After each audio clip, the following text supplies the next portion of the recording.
Hello my friends, it's Ranger Russ from the Meggs Point Nature Center coming to you from the old building today. Just to let everybody know, the Nature Center remains closed. We don't have a date for opening yet, but as soon as we get a date, I will let you know, because I can't wait to meet some of you that have been watching these videos and to welcome the public back into our building to visit with our animals and see all of our exhibits. Today we're going to be doing a craft, so we're looking at some pretty bad weather today. This will be a craft. It's actually a Native American game, so after we do the craft, I'll teach you how to play the game, and maybe you could do it today during this rainy day that we're going to have. The making of the game is not very complicated. You don't need a whole lot. You're going to need some sort of token. Now, you can use beads, you can use stones, you could use coins. You might want to mark them if you want to keep them with your game, and that's the way I'm going to do it. And then you're also going to need some sticks. So I think we've done a couple of games so far, Native American games, where we used popsicle sticks. The Native Americans wouldn't have used popsicle sticks. They would have used a stick that they would have shaved down so that it lands on one side or the other. But we're using popsicle sticks because they're so convenient. This doesn't mean that I eat a lot of popsicles, although I like a popsicle. Okay, so the first thing you're going to need to do is mark your sticks on one side only. So we're going to do a pattern. Now, unlike the other game, you can mark them all different patterns if you want. You can mark them all the same. It doesn't really matter what the pattern is, just as long as it's only marked on one side and then there's a blank one on the other side. So I'm going to start marking this one.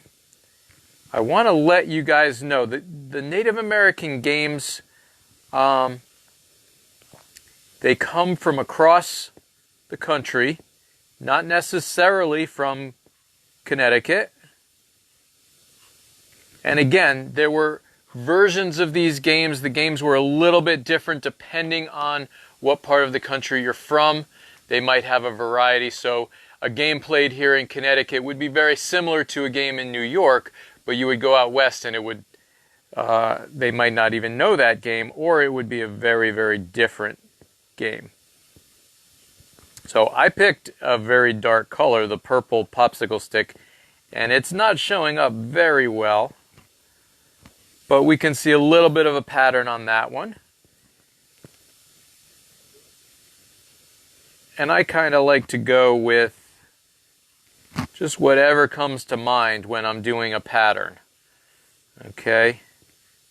So we've got a little squiggle there. We'll put little dashes in.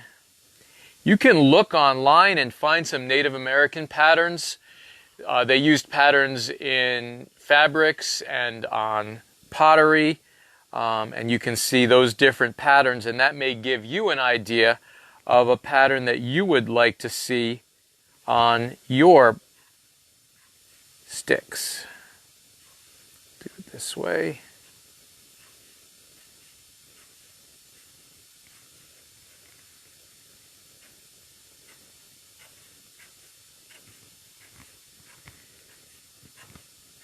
So again, you're going to need 6 of these marked sticks. I'm noticing that a lot of my patterns are looking like the back of a snake. And didn't do that intentionally. I'm actually going to put eyes on that one because it looks kind of like the back of a snake. Not really intentional, but it sort of works out that way. This one's going to look like a snake as well, because now I'm talking about it.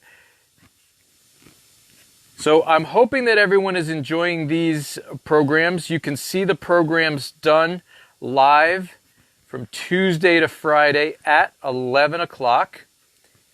And then you can see them recorded on our website, meggspointnaturecenter.org. You can go to the Virtual Learning Center and see them there. Or you could visit our YouTube channel and you can see them all on YouTube. It takes a little while for the videos to get put up, so I don't know if the Sandhill Crane video is up yet, but we had a Sandhill Crane here on Tuesday morning that I got to have an amazing experience with. So I really recommend looking for that program. Okay, so I've marked out one side of 6 sticks.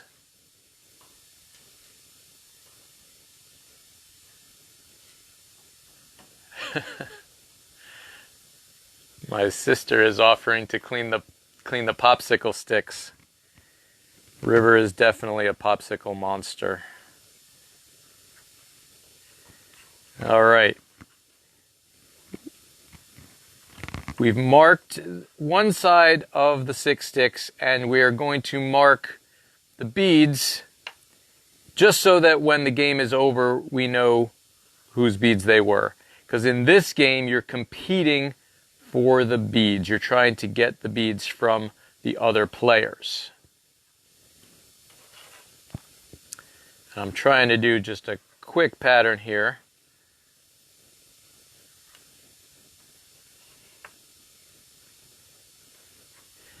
I'm going to take a second. Let's see. Oh, the crane video is up on the website. That's awesome. I'm not sure how long that video was. I'm guessing it's around a half hour. But Sandhill Crane walked right up to me down the far end of the park. It's not here any longer. Actually, it wasn't here in the afternoon. I went back and looked for it. It may have not been finding food that it liked because it was looking in a mowed field for the snails and things that they like to eat. And it didn't look like it was being very successful. So they have to move around quite a bit to find enough food. Now, I said in the video that we're not really within the range. Technically, according to the Audubon maps, we are on the southern part of their breeding range. But the number of birds that are sighted, sandhill cranes that are sighted in Connecticut, is very, very low. Maybe one every couple of years. Maybe we might have a couple in a year. So I have seen a lot more snowy owls than sandhill cranes. So, and the snowy owl is just an occasional visitor here. I did a program on snowy owls too, so you can look at that. Some of the upcoming programs, we had a donation made this week of a peregrine falcon that has been mounted and will be hung up in the Nature Center. So I'm going to do a program about peregrine falcons. It's one of my favorite birds, and I'm going to see if I can get some video from a place called Hope, because they've got a peregrine that I could visit, and I would really like to see that. What I would really like to do is if they do a peregrine release, I'd like to go to that. That would be amazing. Okay, so we've got our pieces all together. And I have a little card. We'll put this up on the website so that you can see the directions. But the game is quite simple. I'm going to bring in. So I've got 2 players. We've got the orange sticks and the purple sticks. It's really quite simple. You drop the sticks and you see how they land. If they're all the same, either marked or unmarked, then you take 3 beads. If they're 50-50, you get 1 bead. If they're all unmarked, you get 2 beads, and then any other combination, you don't get to take any beads. So this is another combination. This is 4 and 2, no beads. The next one goes, same thing, 4 and 2, no beads. I